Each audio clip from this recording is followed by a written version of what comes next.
Hey everybody, it's Lori Lowe, and welcome to this episode of My Sacred Binge. So I'm really excited about this particular video that I'm going to record because it's all about a topic that I've been talking about it in some of my previous episodes, but it's this idea that thinness imbues us with some kind of special quality or value.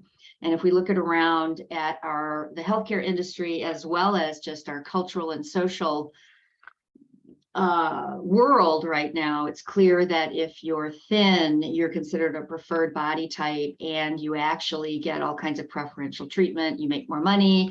You don't have any problems. You're more worthy. You're more valued. You're happier. Just life is good if you're thin. And I was sold that bill of goods over and over and over again. And that kind of belief, and it really is just a prejudice and a discrimination against larger size bodies, is so shaming. It creates so much shame, and it really focuses us on disliking our body and doing whatever it takes to change it.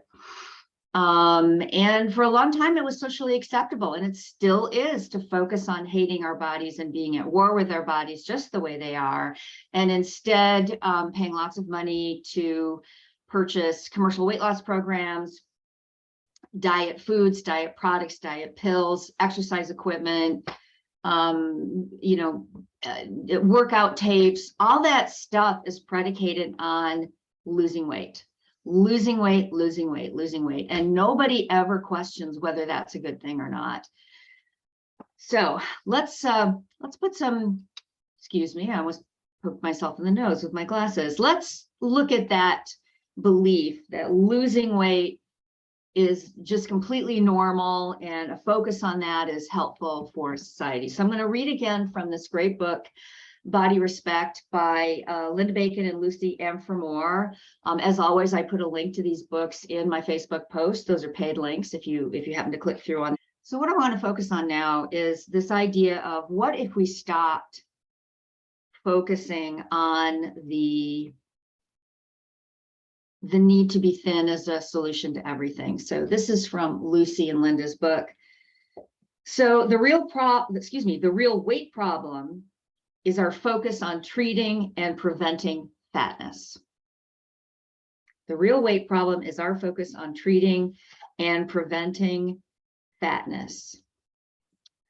That epidemic, this quote unquote obesity epidemic, will vanish as soon as we stop pathologizing weight and relegating people to baseless and arbitrary categories like normal weight, overweight, and obese as the basis for assessing their well-being and worthiness. When we are assessed, I'm actually saying this, I'm not quoting this right now, but when we're assessed, our well-being is assessed on our size. That affects our sense of self-worth, because our size is our size is our size. Our bodies are our bodies are our bodies.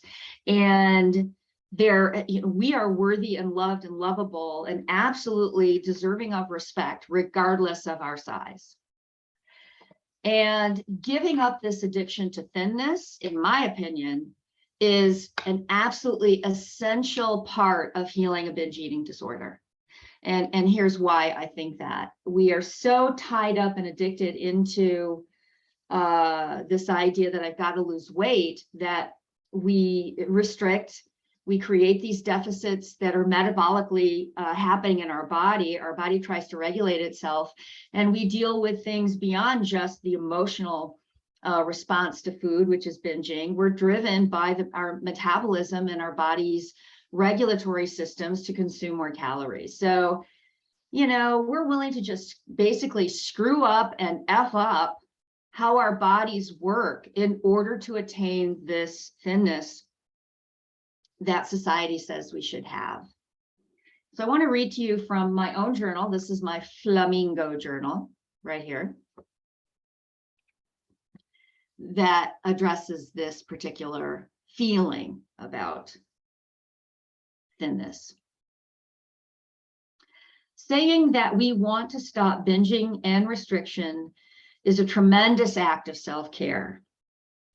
Not dieting, because somebody told me to, or somebody else wants me to lose weight, or somebody else believes that I would be a more respected or loved or successful person if my body looked different. I want to end the self-torture of binging and restricting that I have experienced for decades. And that's the truth, guys. I have felt tortured by a binge eating disorder that is absolutely fueled by society, by my culture, by the medical industry, by social media. It's all around me. I'm not doing it anymore. I am not doing it one more time, and I don't want you to do it either. Just a couple more thoughts. I'm going to repeat that. I want to end the self-torture of binging and restricting that I've experienced for decades. It's torture. The humiliation and shame of gaining weight again and again, and always feeling like losing weight again and again is the final cure for it. The reality is take away the shame, take away the fat bias and the prejudice that we've been taught we should have, because it's just not helpful and it's just not right. It's discrimination, plain and simple. And instead focus on what's happening to me. What happened to me that made this thing that I do? What's going on with my body when I do this? And can I interrupt that? Can I change that? Can I at least no longer beat myself with the stick of, man, I'm fat. And every time I eat a donut, I now have to fast for 3 days.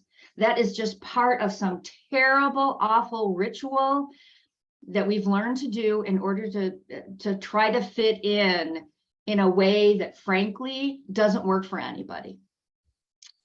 So there's lots of good things coming up and going and you know that I'm working on getting put together into a cogent conversation. So stick with me. Again, I just love the feedback and I really appreciate it. So you all have an awesome, awesome day, and I'll talk with you soon.